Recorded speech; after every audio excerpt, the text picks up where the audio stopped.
Get ready for the Magic Valley Prepcast on IdahoSports.com. That's right. Welcome in another edition of the Magic Valley Prepcast, where we are talking the biggest stories in District 4. District 4 athletics and activities week in, week out in the great state of Idaho. My name is Brandon Baney.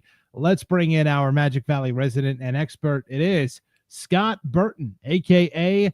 the Lawnmower. That's quite the wrestling moniker you've come up with there, Scott. Well, you know what? I have gone the other direction. That is the signature dance move. Okay? Right? Okay, so the moniker I am off to, as soon as we finish this, I am off to a daddy-daughter dance. Basically, my 11-year-old and 9-year-old go to the same school, Canyonside Christian, and so they're going to be having their little prom, and it's a daddy-daughter thing. So they're in the house getting their hair did, and I've got my little monkey suit ready to go in the back, and we're going to go, and I'm going to take them out to dinner. I'm going to give them corsages, and then we're going to hit the dance floor, and they are going to learn that dad has got it going on, and he's going to start with the lawnmower. You know, he might do the shopping cart, you know, he might do the chainsaw, I have so many things to show them. They're going to be so proud of me and not embarrassed at all. Yeah, we're going to come back on the show next week. Scott's arm's going to be in a sling. tore his rotator cuff. I know, man. My Achilles is killing me. And I got to be careful on that deal. Yeah, for sure.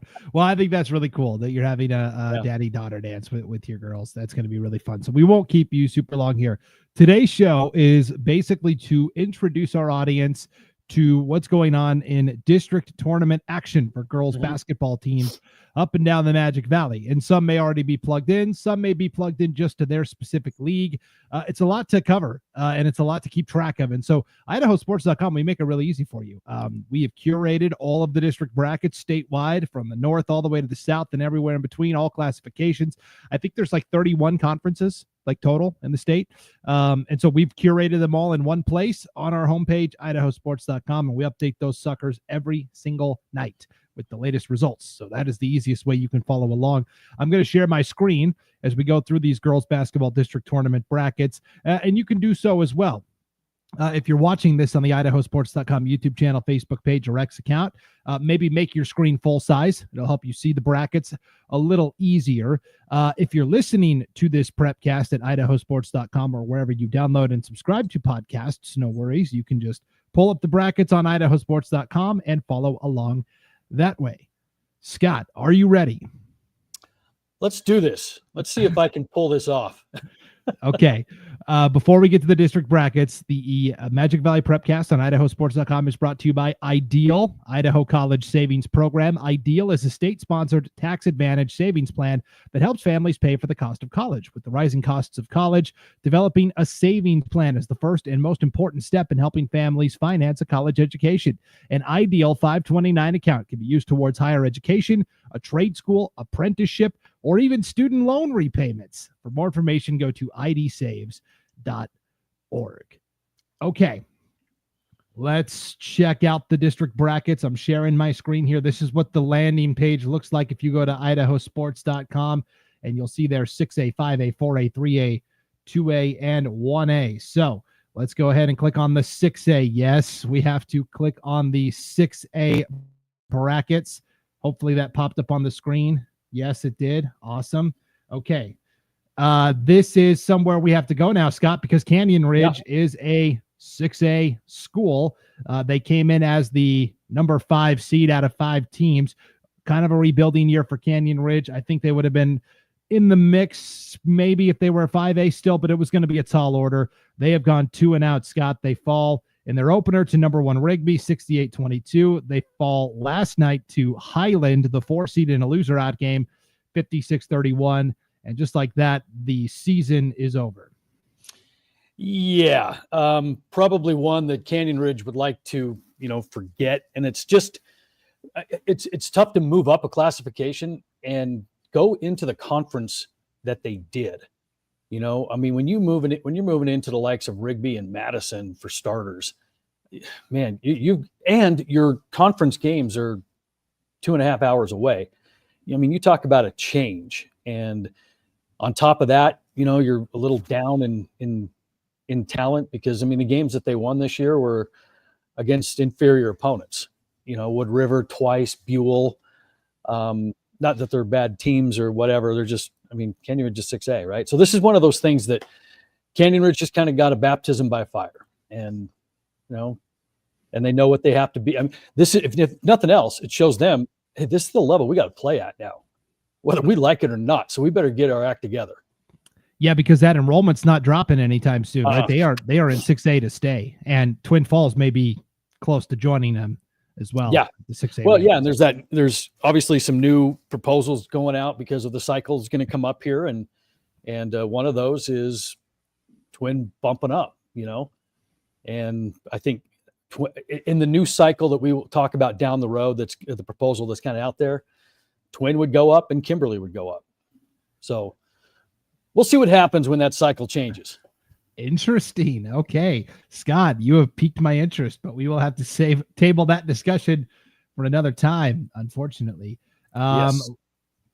Let's go to the 5A Great Basin Conference. Really, we don't have to talk about a lot here, Scott, as let's see here. We haven't started yet. Yes, and so everything is basically how we outlined it last week, right? Where we talked about Mountain Home and Jerome in that big epic battle they had, and even with regular season games still to go for teams, the seeding was set. Mountain Home is 1, Jerome 2, Burley 3. Tonight, Minico, the 5 seed, travels to Twin Falls, the 4 seed. Loser is out. Winner will get the pleasure of playing Mountain Home in the first round, and then from there, it's a little nice, tidy 4-team double elimination. Yep, and this is going to be a Twin team that's going to try to beat Minico for the third time, and they handled them the first time around, got them by 26, I believe, and then the second time they, a little bit tighter, got them by 7, but that was over at Minico, and here they are for the third time. And Minico, obviously, I mean, just a year to forget. You lose a player like CJ Lotta, and now what do you got? And they have really, really, really struggled. I mean, a record of 1-20 on the year, and it's just one of those things. But I don't know. We'll see what happens. Twins only 5-15. Never know. I don't know. You never know. And that win that they had was against Century, and that was back in early December. So they are on a big time losing streak, and boy, would it be nice to snap it in the district tournament, but they're going to have to go on the road to do so. And the last time they played in this gym, they got blown out. So we'll see what happens. But this is a funny bracket because you move on to that second round where let's just say that goes chalk, right? Let's just say Twin wins. Okay. Right. So they're going to head to Mountain Home, and, Mountain Home, it is really, really good, but they're also beatable. And we talked a little bit about them last week because they're so perimeter oriented that, boy, a cold shooting night makes you vulnerable. So, we'll see. If a team can D you up on the perimeter and make it tough from the outside from you, then anything's possible. I'm really interested in that Burley-Jerome game just because Burley is the one team that we thought might be able to play spoiler with Mountain Home and Jerome. They're coming in with a record of 15-6, right? 4-4 in the conference, but they're not going to be an easy out, because when they played Jerome the first time, okay, they got blown out, but that was when they were coming in. Burley was undefeated. I believe they were 8-0 coming into Jerome, but they hadn't played anybody. And that was the big knock. I mean, they'd beaten Wood River twice. They beat Century, both way down. They beat Canyon Ridge, so you're looking at that going, they're not as good as their record. And so what happens? They get blown out by Jerome and go on a 3-game losing streak because now they started to play people. Well, Burley got it figured out. Okay. And they had a big win over Twin Falls back early January. So they started to get some things figured out. They lost a close one to Mountain Home to close out the regular season. And now they've got Jerome. And Jerome, they have lost 2 twice. One was big, and the other one was 4 points. So it does interest me to see what happens here. Yeah, and ignore that Wood River number 2. We copied info from the volleyball district tournament. That's how we made these brackets. Obviously, we forgot to get rid of that number 2 seed Wood River there in game number 5. That's still from volleyball season. But yes, the gap is closing on Mountain Home. Mountain Home escaped Jerome with a win, and then on IdahoSports.com this past Monday or 2 Mondays ago, they went to Burley, and Burley gave them all they could handle in a tight loss too. So really, any of those 3 could make it, and that's going to be really fun to see. Now, Mountain Home has the pressure of having to potentially face a quality opponent one less time with Twin or Minico coming in. So, yeah, it's going to be really fun. Those 3 duking it out and battling for that.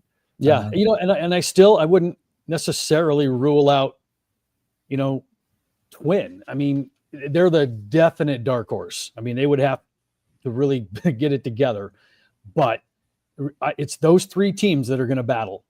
And that game with Burley and Jerome on Monday is going to be huge. That's going to be a really fun one for sure. Okay, Scott, let's go to Class 4A, the Sawtooth Central Idaho Conference. Here we go. Kimberly, the number 1 seed, Gooding, the number 2 seed. They are playing next week in the district championship game.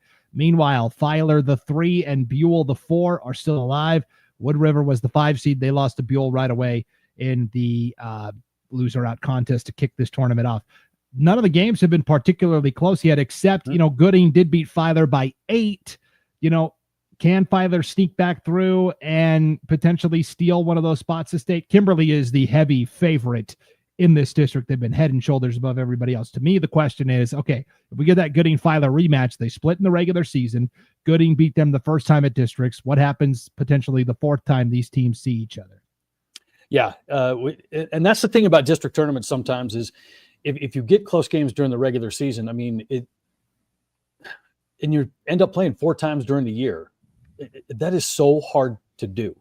It is so hard to beat a quality team more than once, let alone 3 times or 4 times, depending on how many, you see them, because you could see them twice in the district tournament. So this is a really interesting matchup here, just because, like you said, Kimberly has been pretty solid, finishing with a record of 15-7 or something on the year, undefeated in conference play. And we have seen this before. And I think, Brandon, it was Filer who actually was in this position a few years ago, if I'm not mistaken, and completely boat raced the conference or whatever, and then went 2 and done and in the district tournament. Do you remember that? Yeah. Yeah. And so it wasn't that long ago. In general, this conference, whether it's softball, volleyball, basketball, girls athletics, just seems to always, like a number 3 or number 4 seed ends up grabbing one of those spots to state for whatever reason. So we'll see. But yeah, we'll see. I mean, it's Kimberly's to lose. Yes. And we'll go from there. So that one, I think, is probably one of the maybe easier ones to predict, if there is. But again, that's why they play the game. That's right. Okay, let's go, Scott, to the Class 2A, or excuse me, old 2A, Class 3A, Southeast Idaho Conference. This is this new conference where District 4 and 5 now play together in all sports. It used to be just Tech, Low, and Wendell in the Old Canyon Conference, and somebody was getting a bid. They decided to, because, Scott, the temptation is to keep that 2-team district, knowing you're probably going to get a bid or at least a half a bid to state for your district champ. That's an easier path for Declo and Wendell, but they chose to actually go out and play better teams and earn it in a larger conference. And I have to commend them for that. There's some conferences over in East Idaho that refuse to incorporate with districts 5 and 6 to make the league stronger, to protect their bids. And so anyways, another story for another day. This conference already, Scott, we have seen the top 2 seeds clinch spots to state. Malad and Soda Springs, the number 1 and number 2, both won last night over Westside and Wendell in semifinal games. And this gets 2.5 bids to state this year. So Malad and Soda Springs are already in. The question is, can Declo and or Wendell survive, finish 3rd, and get to the state play-in. They would have to play the second place team from District 6. Right now, that could be probably Ryrie, Firth, or North Fremont, maybe West Jefferson. It's going to be a really tough game for whoever gets there. Wendell plays Aberdeen next week. Declo will have to travel to West Side. That's going to be a tough one. Yeah, it is. I like this Wendell team a little bit. I think Coach Stanley over there is doing a really good job. I mean, they had a really nice regular season record. Finished 15-7. But they struggled in the conference a little bit, and that is a problem because you better play well in your conference. It doesn't matter how good your overall record is; you're not going anywhere. But I like their path right now. They're going to be playing Aberdeen, which they should win. And then that West Side Declo matchup. You look at West Side. They didn't finish with a very good record, but they were able to play a significantly better in conference. Which is really interesting because you look at that, and West Side finished with 7 wins, Declo with 5 wins on the season, but Declo struggled in the conference, going 1-9, and so I don't know. I think that I don't know. I'm trying to get my head wrapped around this one because. Well, before you get any further, Scott, I am sad to report that this bracket is not correct. I'm going to have to talk to the person that does our brackets here. Whoever it is that puts in the brackets got these matchups wrong here. Okay. You got to swap. You did everything that I said. Yeah, you got to swap West Side and Wendell. So Wendell and Declo are actually going to play each other in Wendell on the 10th. West Side. No. Wendell and Declo. Oh, Wendell. Oh, okay. Wendell and Declo. It's a cross bracket, and whoever updated this bracket didn't do the cross bracketing. So West Side will play Aberdeen. Now you got Declo and Wendell knockout match. I think Wendell wins that probably. They swept Declo for the first time since 2013-14. We talked about that earlier this season on the show. And then the question is, Wendell as the 3 seed, Scott, would get to potentially host West Side in that third place game. That is so huge. The way they did this conference this year, Scott, not everybody played everybody twice. For example, Wendell only played, I believe, 7 or 8 conference games, and everybody else mostly played 10. So they decided to seed the teams not based on the conference standings, in which case West Side would have been 3, Wendell would have been 4. They seeded the teams in this bracket based on their max preps ranking, believe it or not. And that allowed Wendell to nudge past West Side for that number 3 seed. And that is huge if they get to host West Side potentially in that third place game. That's monumental. Oh, absolutely. You get a home game in the district tournament, especially when the team's got to travel. That's big, and they played early on in the season, early on in this year, early January. And that was a close game. It was a 4-point West Side win, so those two teams, and like you said, that's the huge advantage because Wendell being the higher seed, having lost to them already, is huge for Wendell. And so, if they're able to get past Declo and West Side's able to advance, and you got nothing else to do that night, go watch that game. That's going to be a fun one. That'll be a really fun game for sure. So, okay, that's what's going on at the 3A ranks. Wendell and Declo both still alive, at least for a few more days. One of them's going to get knocked out here pretty darn quick. Okay, let's go to the Class 2A Snake River Conference. Scott, this is quickly becoming a league you are familiar with. In fact, Jerome getting ready to host some of this consolation bracket action. So what do we got? We got 1 versus 2 in the championship, all the way on the right side of the bracket here. Oakley and Valley. Valley and Raft River played last night in the semifinals, the 2 and the 3. Tight game like we expected. Valley wins by 7, 59-52.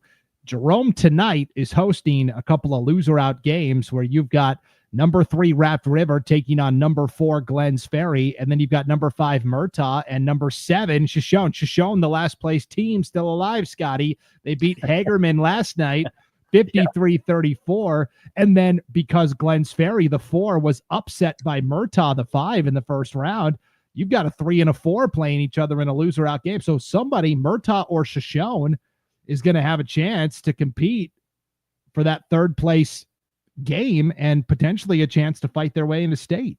Yeah, I mean, absolutely. A couple of upsets early on in this district tournament has got it on its ear a little bit. I mean, it did go chalk with Oakley and Valley, but, with that middle spot just kind of not going the way that, you thought. And there's going to be a good team that's not going to get a chance at that play-in game. And there might be a subpar team getting hot at the right time that is going to get a play-in game. So yeah, this is really interesting, and we're really excited to have them play at our place. Glens Ferry and Raft River, as well as Murtaugh and Shoshone. Those games are tonight, and then they'll come back to our place on I want to say the play-in game, the second place game. Yeah, second and third place. Yeah, not playing that second place game. They'll be back at our place again. So they're taking 2 to state, and you can't help but think Oakley and Valley, it's yours to lose. Yes. In the regular season, Oakley and Valley, Oakley won the first matchup in Oakley by 3, 50-47. Valley won the rematch just a couple weeks ago in Hazleton by 3, 60-57. So each side has won by 3 at their own place. What do they do at the College of Southern Idaho? I guess we'll find out. Yeah, no, that's going to be a really good game. And you got to think that on the back end of that, maybe if it goes chalk on the back end, Raft River coming back around to play either Valley or Oakley, and boy, flip a coin on that one. Yeah. But yeah, what a really good conference, and some good basketball and some great rivalries. Yes, Raft River did beat Valley earlier this year, but Valley has won the last 2 matchups, including last night's district semifinal. And you know what? I'm pulling for Shoshone, the number 7 seed. Let's go. Why not? Why not? Let's keep it rolling. Yeah, absolutely. Let's see what the old Indians can do. They're definitely not the favorites, but my goodness, why not? Coach Martin over there, so I'm ready to go. Yes. Coach, is it Melissa or Melissa Martin? I don't know. I don't know say her name, but it should Coach Martin. Yes, that's where I go. Longtime assistant to Tim Chapman and retired a couple years ago. So, okay. Final classification. Scott, Class 1A, the good old Sawtooth Conference. It is the top 2 teams playing for the district championship next Tuesday at the College of Southern Idaho. Number 1, Cary. Number 2, Dietrich. These teams split in the regular season. Meanwhile, on the back half of the bracket, you've got Richfield, the 3, taking on Hanson, the 5. Castleford, the 4, is probably going to get a nice bye into this 3rd and 4th place game. Scott, I got to be honest, this bracket came out, and the first thing that jumped out to me was Bliss as the number 6 seed. Scott, I've been at IdahoSports.com for 5 years now. Not once has Bliss competed in varsity basketball. They've always had a JV program. So I was very surprised when I saw Bliss on the bracket. And I even reached out to the AD who sent it to me, and I was like, are you sure this is right? And he's like, yep, it's and so what right away, I was like, okay, I'm kind of intrigued to see what happens here. Well, they forfeit to Richfield. Yeah. So I don't understand what's going on there. I mean, yeah, you kind of saw that one coming, and you were pulling for them, but I mean, it was hanging on by a thread from day one. Just don't have the kids, and man, and you kind of saw that one coming. But you look at this conference again. I mean, it sounds like a broken record. It's Cary and Dietrich, and I mean, it's going to be theirs to lose. I mean, they've got Cary beat Dietrich beat Cary, and there's your losses. But those are 2 really good teams that could actually win the whole thing at the state tournament. And this championship game is going to be pivotal because the winner of this avoids a state play-in game, Scott, where last year this conference got 1 bid and you were grateful to have it, and a really good team was left at home. This year, at least the 2nd place team will get to battle their way to state via a play-in, but they're going to have to play the 2nd place team from District 3. And that's either going to be Tri-Valley, a team that's been ranked in the top 5 in the polls all year, or it's going to be a Salmon River team that's been to state like the last 2 years now, with a bunch of 8th graders and freshmen, and they're now sophomores and juniors. And so either way, it's going to be a really hard game for whoever doesn't win that. So that district championship game is so critical for both Cary and Dietrich. Oh, yeah, you're not kidding, because both of those teams, like I just said, Cary and Dietrich, they could go deep into the state tournament. But you have one off day, man, you're done. And you're talking about that Tri-Valley team, correct? Or the Salmon River. Salmon River. Yeah. Salmon River. Yeah. And that Salmon River team is really good, and they are not going to be an easy out if that's what happens there. So, man, you're 100% right. That championship game is crucial. We'll see how it all shakes out. That's on Tuesday, February 10th at the College of Southern Idaho. So those are the brackets, Scott. By this time next week, when we do the show next Friday, I'll put the call out there. If you're a team that wins a district championship, send your photos in. We want them. Okay. We want to show those pictures of the celebrations.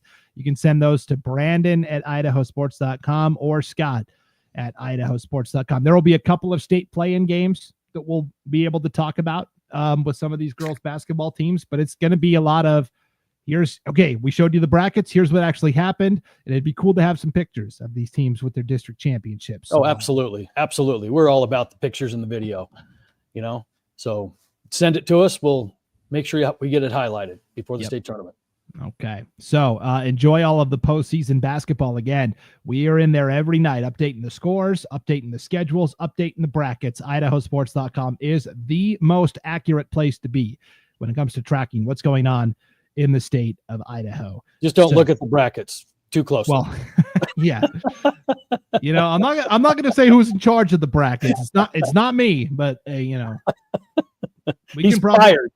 We could probably deduce who that is. And yep, he is no longer with the company. Yeah, that's right. Okay, couple of quick comments here before we leave, Scott. We were talking earlier about the teams from Declo and Wendell joining a tougher conference instead of just protecting their bids. Here's Sean Kane, who is a teacher and coach over in District 5, and he says, preach, because over in East Idaho, man, District 5 and District 6, it's like oil and water sometimes in some of these classifications.